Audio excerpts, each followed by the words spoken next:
Good morning guys. Gusto ko lang po mag-share ng isang bagay.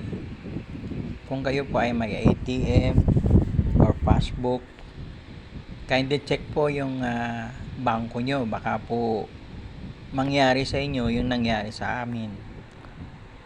Hindi ko na po babanggitin ang pangalan ng bangko. But ito po yung nangyari na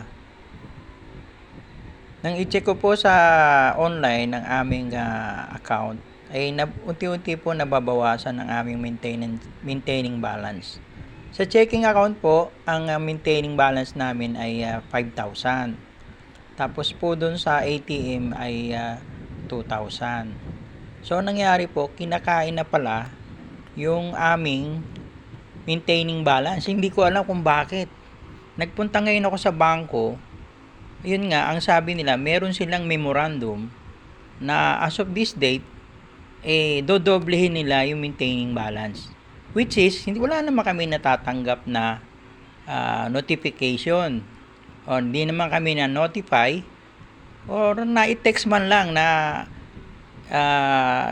dagdagan yung aming maintaining balance. Ito po ipinaparating ko sa Bangko Sentral. Ito po ba legit na basta po ba sa pamamagitan ng isang memorandum pwede na pong mabago yung aming maintaining balance.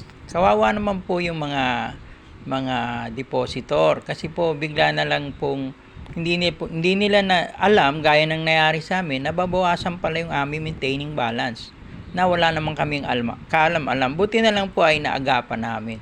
Ang problema noon ay naghagilap pa kami ng pera pampuno doon sa sinasabi nilang memorandum na yung 5,000 gagawin po nilang 10,000.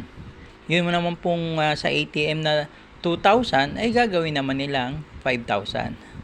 Kaya po WhatsApp po guys at maging mapanuri po tayo, baka po tayo mabiktima ng gantong memorandum. Maraming pong salamat.